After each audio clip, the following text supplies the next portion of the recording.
Mayor Abby Binay opened the first working day of 2021 with a gift to Makati residents. She announced all Makatizens may avail of free COVID-19 vaccines.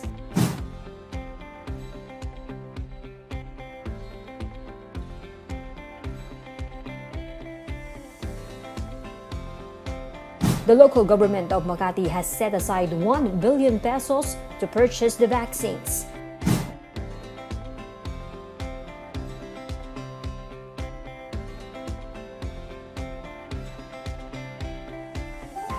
To make it accessible and safe to all Makati residents, registration will be online.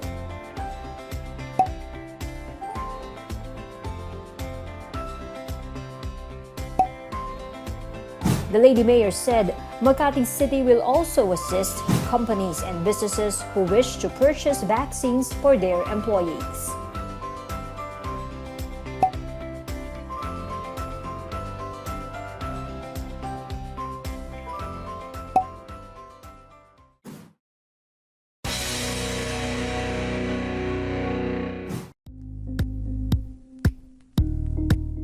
Thank you for watching Politico TV. Please like and subscribe to our channel for more videos.